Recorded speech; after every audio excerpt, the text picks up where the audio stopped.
SSC সংক্রান্ত আজকে কলকাতা হাইকোর্টে মেনলি দুটো মামলার শুনানি হয়েছে। একটা প্রশ্ন ভুল মামলা এবং একটা এক্সপিরিয়েন্সের 10 মার্কস নিয়ে। কি সেই আপডেট আজকে তোমাদের সামনে নিয়ে হাজির হয়েছে। তো প্রত্যেককে চ্যানেলটা সাবস্ক্রাইব করে দিও এমন গুরুত্বপূর্ণ আপডেট পাওয়ার জন্য। আজকে ভিডিওটা স্কিপ করো না, সবটা দেখো। প্রথম বলে রাখি, আজকে দুটো গুরুত্বপূর্ণ বিষয়ের মামলার শুনানি হয় হাইকোর্টে। একটা হচ্ছে গিয়ে প্রশ্ন ভুল মামলা, যেটা নিয়ে বহু বিতর্ক অলরেডি হয়েছে এবং রীতিমতো আজকেও হয়েছে। আজকে কি হলো, আজকের মেনলি শিক্ষা বিজ্ঞান বিষয়ে তিনটে প্রশ্ন ভুল নিয়ে আজকে হাইকোর্টে ওঠে। দেখো, আজকে নয় শিক্ষা বিজ্ঞান উঠলো, আরো হিস্ট্রি, জিওগ্রাফি, ইংলিশ, এই সমস্ত সাবজেক্টে একাধিক প্রশ্ন ভুল। সেখানে কোথাও প্রশ্নটাই ভুল বা কোথাও সেখানে রং অ্যান্সার কমিশন শো করেছে।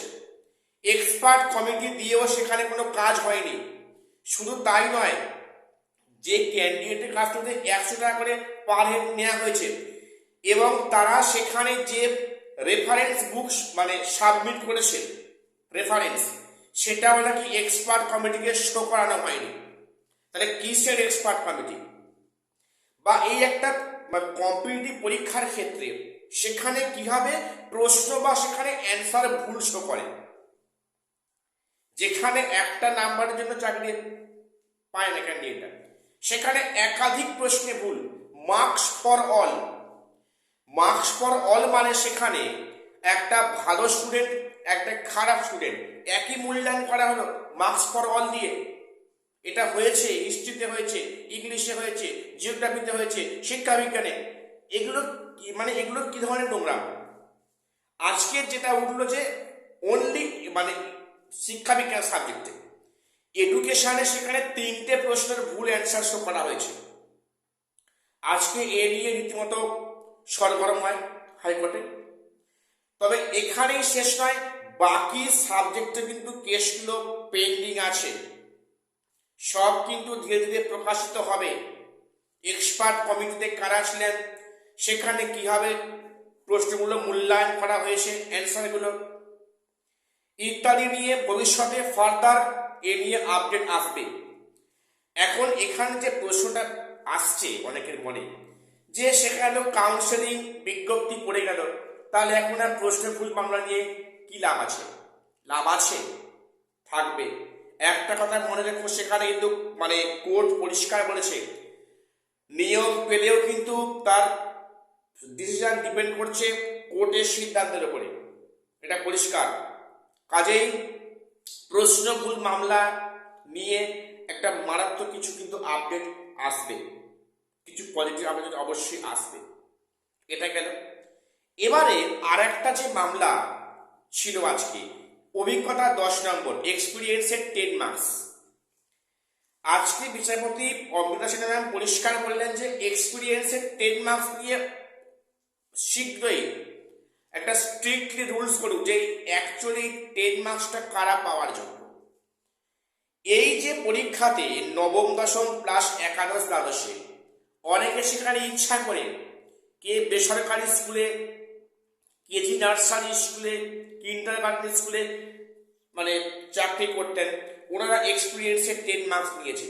কে প্রাইভেট টিউশন করে, এক্সপিরিয়েন্সের 10 মার্কস দিয়েছে। কে বিভিন্ন বেসরকারি স্কুলে কিছু কাজ করেন, সেখানে এক্সপিরিয়েন্সের 10 মার্কস দিয়েছে। এটা দেওয়ার ফলে, এখানে না বাছার ফলে বহু যোগ্য ইন সার্ভিসটা কিন্তু সেখানে ছিটকে বেরিয়ে এসছে। বহু যোগ্য ইন সার্ভিস সেখান থেকে ছিটকে বেরিয়ে এসছে, তারা ওয়েটিংয়ে চলে গেছে।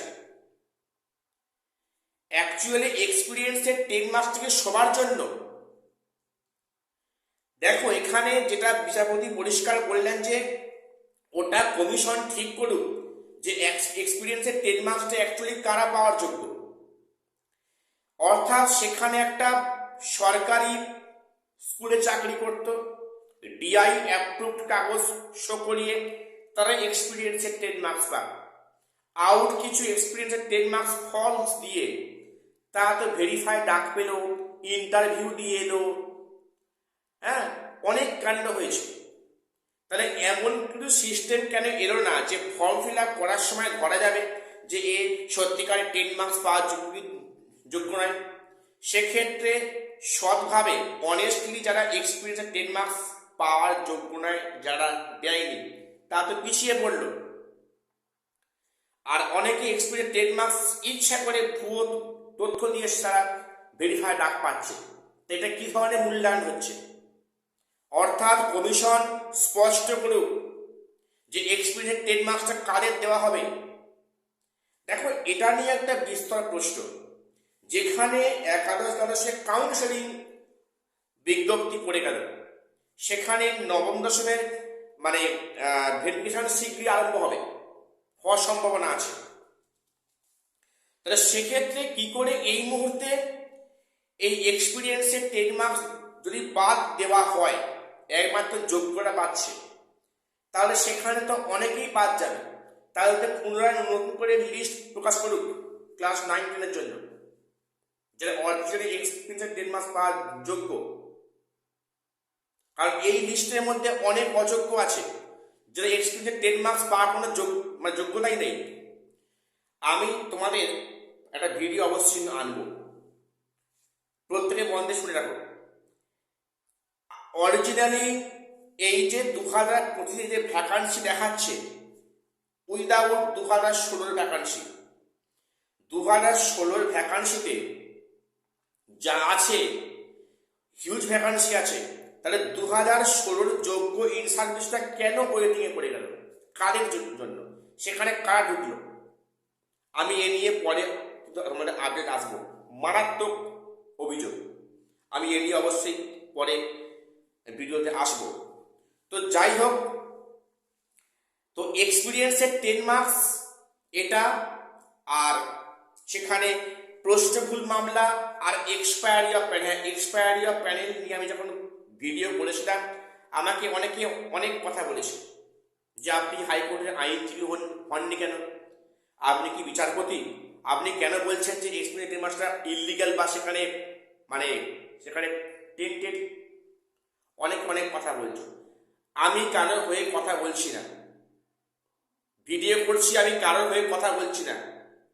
আমি সেখানে পরিষ্কার বলছি যেটা কি হবে যে সঠিক কোনটা, বেঠিক কোনটা, তোমরা সেটা প্রত্যেক যুক্তি দিয়ে গ্রহণ করো।